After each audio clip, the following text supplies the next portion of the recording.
Desacuerdo, pelea, conflicto, disputa, enfrentamiento, lucha, controversia. Hay muchas formas de llamar a una situación en la que dos partes con posturas distintas respecto a un tema terminan enfrentadas, en un intento de que la otra parte termine cambiando su postura. Pues la existencia de los conflictos es inevitable, o sea, el conflicto es inherente a la naturaleza humana. Hay conflictos en todos los ámbitos de tu vida, personales, laborales, pues en las relaciones laborales, en cuanto a relaciones humanas, surgen los conflictos. En las relaciones laborales, la palabra conflicto o uno de sus muchos sinónimos aparece lamentablemente con mucha frecuencia. Hay dos partes en una relación laboral, la parte empresarial, la parte sindical o social, los trabajadores, ¿no? Y los conflictos pueden ser conflictos individuales que afectan a un trabajador o conflictos colectivos que afectan a un grupo de trabajadores, a un colectivo. Existe la tendencia a pensar que la relación entre empresas y empleados, entre patronal y sindicatos, es necesariamente conflictiva y que ese enfrentamiento tiene algo de positivo, que es el hecho de que cada una de sus partes ejerce su derecho a buscar lo mejor para sus intereses.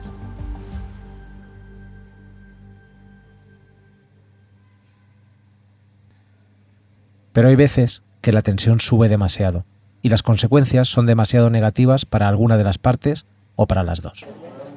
Este jueves se celebró una jornada maratoniana de reuniones en las que había cierta esperanza de llegar a un acuerdo definitivo. Pues bien, al finalizar el día, la mesa negociadora entre patronales y sindicatos saltó por los aires. El sindicato se levantó de la mesa y ha anunciado que el próximo lunes iniciará los trámites para convocar una huelga en el sector de la hostelería.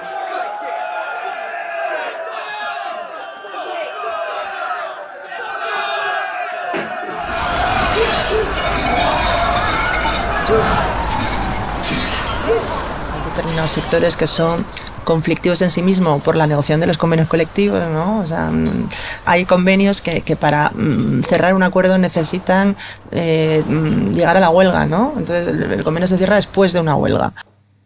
Una de las fuentes que más motivos de desentendimiento provoca entre una empresa y sus trabajadores es cuando se debe negociar un nuevo convenio colectivo. Hombre, una negociación colectiva es para llegar a un acuerdo sobre una materia, la que sea. Y entonces hay personas que representan los intereses de la empresa o del sector empresarial, como es el caso de una negociación de un convenio de sector, y hay sindicatos o representantes de los trabajadores en los comités de empresa que representan a los trabajadores. Entonces, en el momento que te sientas a negociar algo para llegar a un acuerdo, eso puede ir bien o puede ir mal. Es decir, las pretensiones de una parte pueden ser muy alejadas de las pretensiones de la otra parte y hay un camino que andar para intentar llegar a un acuerdo. Y el conflicto puede surgir en la medida en que esas pretensiones no consigas acercarlas hasta el punto del acuerdo. Y al final son personas las que negocian y en función de más o menos la habilidad de ambas partes en la negociación, los conflictos se pueden evitar, minimizar o agrandar. Antes de continuar, permitid que os presente a las voces que nos acompañan hoy en este podcast. Mi nombre es Chema Martínez Pastor y estoy aquí para contaros de la mano de dos expertas en la materia cómo es posible pasar del enfrentamiento al entendimiento en el contexto de una negociación colectiva. Como os decía, hoy nos van a acompañar Cristina y María Jesús, pero mejor vamos a dejar que se presenten ellas. Mi nombre es Cristina Vázquez, yo soy la directora sociolaboral de FEIQE. FEIQE es la Federación Empresarial de la Industria Química Española, que representa los intereses del sector químico en España, es una federación nacional. Negociamos el convenio colectivo de la industria química y además soy mediadora en la Fundación SIMA. Yo soy María Jesús Pasés.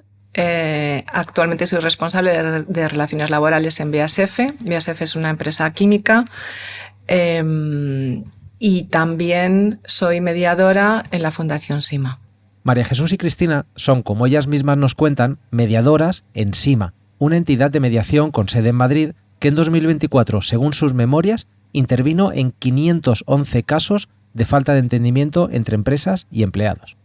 Por si te lo estás preguntando, las siglas SIMA responden a Servicio Interconfederal de Mediación y Arbitraje. Más tarde volveremos al SIMA, pero antes vamos a hablar con Cristina y María Jesús. Como habéis escuchado antes, ambas realizan esta labor de manera independiente a sus ocupaciones laborales. Es decir, hacen esto porque creen en el proceso de mediación y porque cuentan con las habilidades para ello. ¿Pero qué es exactamente una mediadora?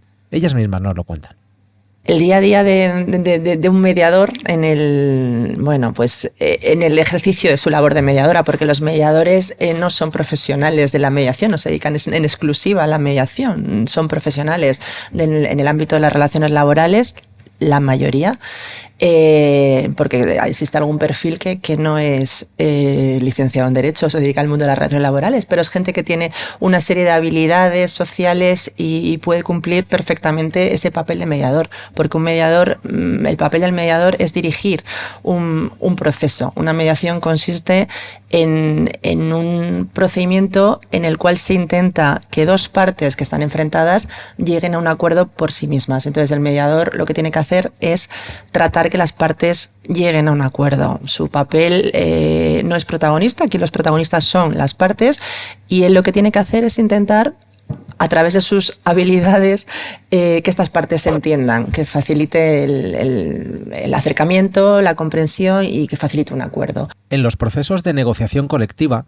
una vez se producen estas oposiciones de intereses que pueden afectar a temas como las condiciones de trabajo, salarios, diferentes interpretaciones sobre la aplicación de una norma legal o la elaboración o modificación de un convenio colectivo ya existente, es en estos momentos cuando los representantes de la empresa y de los trabajadores, no encontrando un punto de acuerdo, precisan de la intervención de alguien ajeno, que les ayudará a acercar posturas.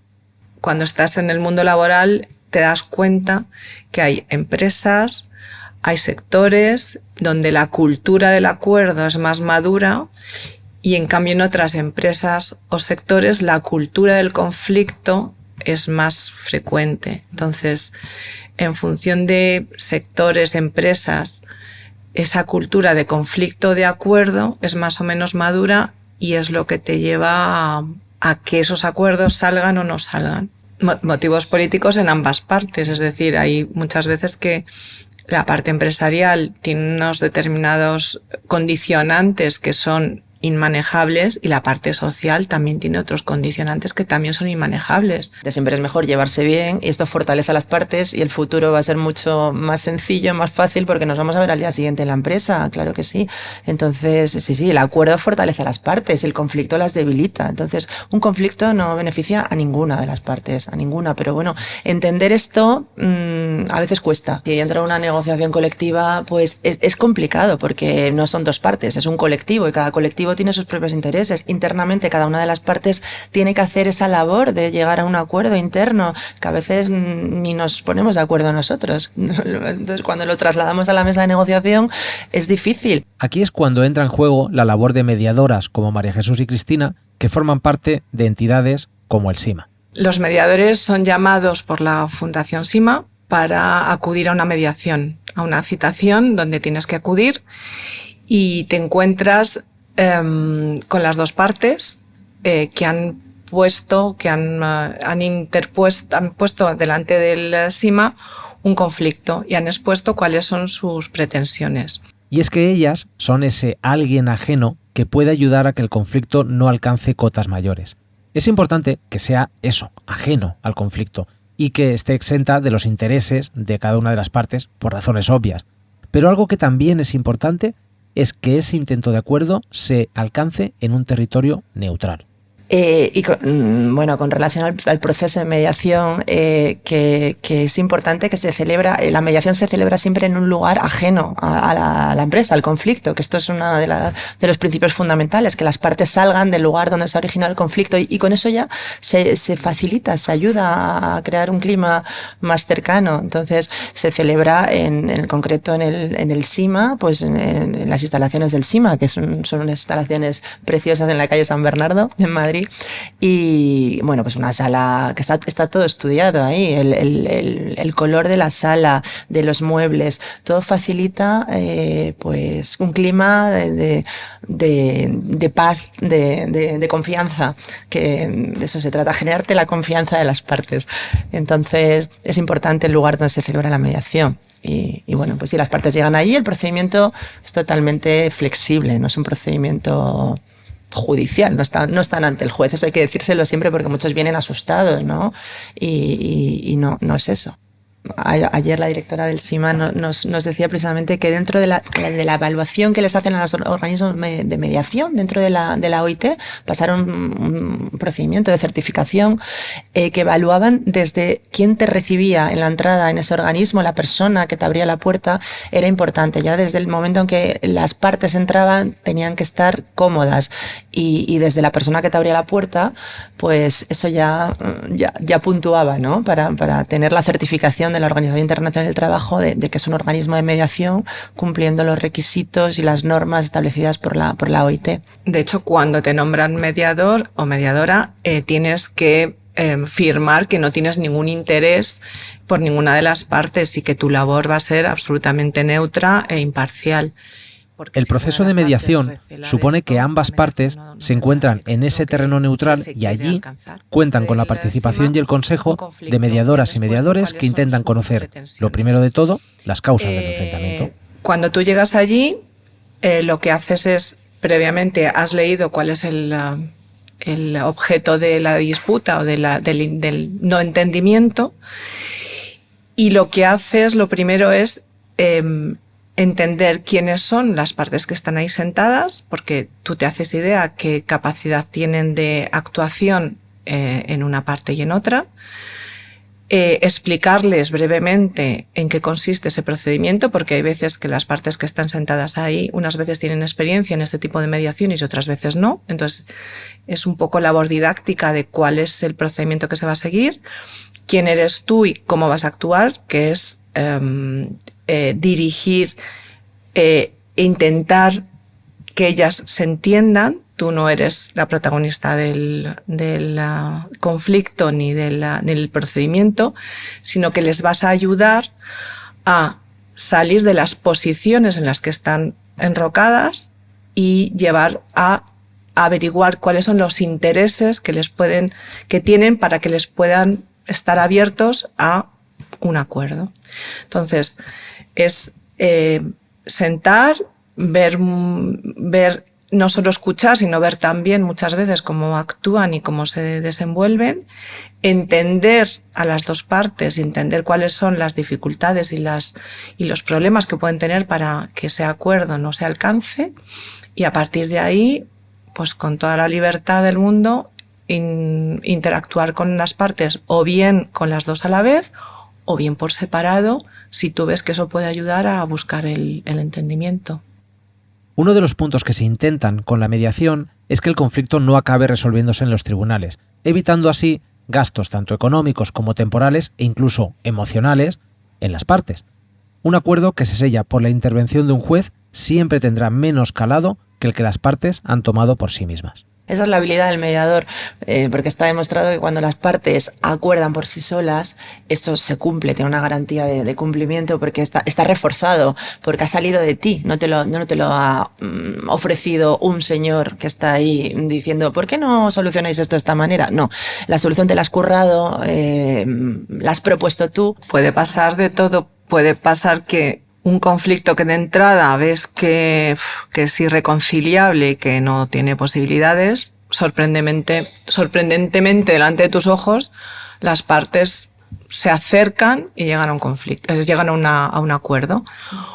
O sorprendentemente un conflicto que en principio no parece que sea demasiado importante, por razones que tú desconoces y las ves, te das cuenta que eso está ya por los aires y es imposible. Lo que es muy interesante es desde el punto de vista humano, ya no jurídico. A mí personalmente me resulta muy, muy interesante desde el punto de vista humano, porque ves cómo reaccionan las partes, ves cómo reaccionan las emociones de las partes.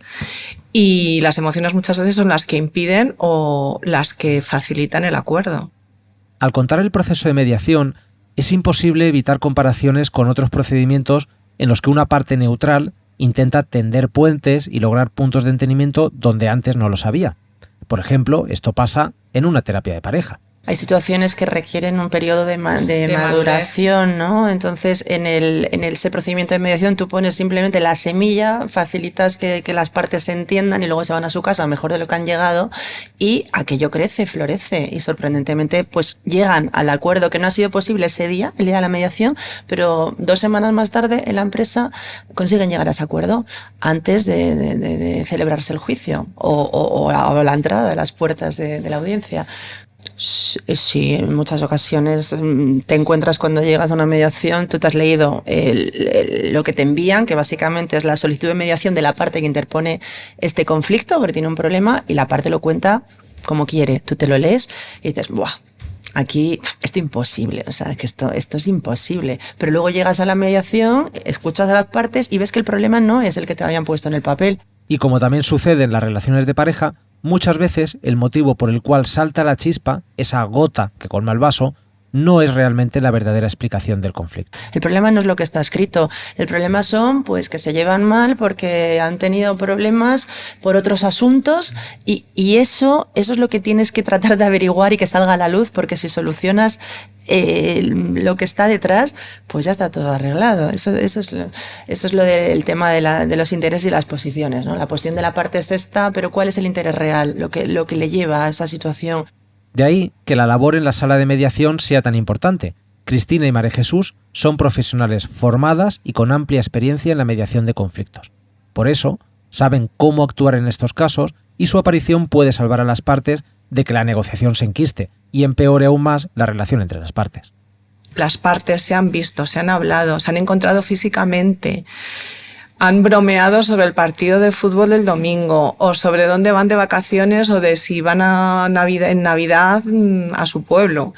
Y esa relación tú ves cuando acaba que, aunque no haya habido acuerdo, sí que ha habido un acercamiento físico y humano que puede facilitar que eso, en el ámbito de la empresa o de la negociación que haya, salga luego bien. Se han tendido puentes que a lo mejor no ves el resultado en el órgano, en el mediador en el que tú estás, pero puede tener resultado incluso hasta en el órgano judicial al que acudan luego las partes, que eso también pasa muchas veces. Y es que en la guerra de la negociación colectiva, el diálogo es el arma más poderosa. Debería ser la única, de hecho. Personas que se tienen que poner de acuerdo con personas para tomar decisiones que afectarán a las vidas de otras muchas personas.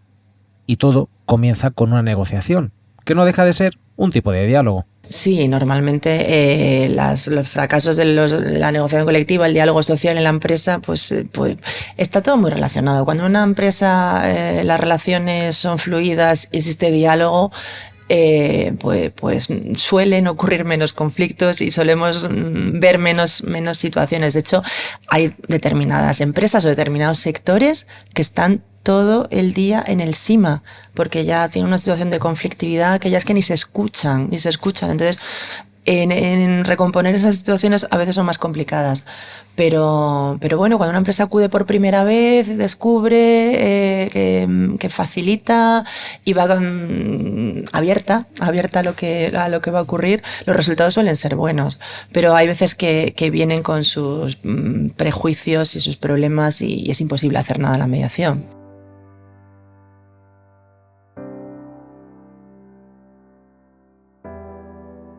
Y si esas personas no se pueden poner de acuerdo, por suerte hay otras personas que intentan que al menos las partes no se distancien demasiado, que intentan que cada parte negociadora entienda a la otra parte. Un proceso que, según nos cuentan María Jesús y Cristina, les proporciona gran satisfacción personal, incluso en ocasiones en las que no se alcanza el acuerdo buscado. Hombre, cuando llegas a un acuerdo, muy satisfecha.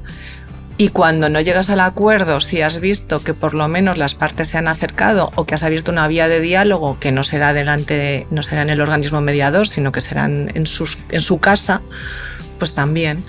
Es un proceso muy bonito. Y además, lo decían, pero es verdad, engancha. O sea, cuando eres mediadora, te gusta porque es un proceso humano. O sea, más que un proceso laboral, jurídico, es un proceso humano, es intentar que la gente se entienda, y eso es muy bonito. En este episodio hemos visto cómo una situación de negociación colectiva puede llevar a un enfrentamiento entre los representantes de la empresa y los empleados, una situación que puede acabar con las partes en un juzgado, paralizando y dificultando la relación diaria en una empresa. Como hemos visto, el papel de la mediación es vital para evitar llegar a esta situación, ya que gracias a ella se pueden evitar males mayores. Y que ellos lleguen lo importante es que el acuerdo no es del mediador o de la mediadora, el acuerdo es de las partes y siempre lo dices. De hecho, las mediaciones acaban, cuando son con acuerdo, siempre acaban dando las gracias. El mediador da las gracias a las partes y les felicita por haber llegado a un acuerdo. Sin embargo, un proceso de negociación colectiva no tiene que ser una experiencia traumática. Aquí hemos hablado de las situaciones más tensas o los casos más complicados. Evitar esas situaciones es una de las labores de COE-CEPIME, facilitando a las empresas instrumentos prácticos y técnicos que fomentan el diálogo social y simplifican la negociación colectiva. Pero bueno, el diálogo siempre es la solución. En la negociación colectiva pues se intenta hablar, dialogar a través de las reuniones, del diálogo, de tratar de convencer a la otra parte, pero hay veces que es imposible, porque ya hay cuestiones políticas que están por detrás y que imposibilitan el llegar a un acuerdo. De hecho, pues es lo que suele ocurrir, ¿no? Pero porque las partes pueden, cuando llegas a los intereses de las partes, el acuerdo es mucho más sencillo. Cuando tú conoces cuál es el interés de la otra parte y la otra parte conoce el tuyo, sabéis perfectamente cuál es el punto intermedio, hasta dónde vais a poder llegar. Pero hay veces que, bueno, pues motivos políticos impiden que se materialice un acuerdo. Entonces, pues la mediación es una labor muy bonita porque es muy satisfactorio, ¿no? El ver cómo dos partes, en principio, que están enfrentadas, que no se dirigen la palabra, cuando acaba el procedimiento son capaces de darse los buenos días o saludarse. No me he arrepentido jamás, al contrario, me encanta. Todos vivimos en un mundo, en nuestra burbuja, cuál es nuestro trabajo, nuestro ámbito geográfico y nuestra gente con la que trabajamos habitualmente. Y claro, sales totalmente de ese mundo y te vas con gente que vive en Galicia y otro en Almería, que trabajan en un sector que tú ni sabías que existía, que al final te das cuenta que los conflictos son los mismos que los que hay en tu comunidad de vecinos, si me apuras. Y es muy chulo, es muy chulo. O sea, los conflictos están ahí. La manera de manejarlos es la clave, ¿no? Pero el conflicto va a surgir porque el conflicto no es más que una contraposición de intereses. Este podcast pertenece al plan de formación dirigido a la capacitación para el desarrollo de funciones relacionadas con el diálogo social y la negociación colectiva de COE-CEPIME Cantabria y se ha subvencionado con la colaboración del Servicio Cántabro de Empleo de la Consejería de Empleo y Políticas Sociales del Gobierno de Cantabria. La subvención obtenida está financiada con fondos de empleo de ámbito nacional transferidos por el Servicio Público de Empleo Estatal.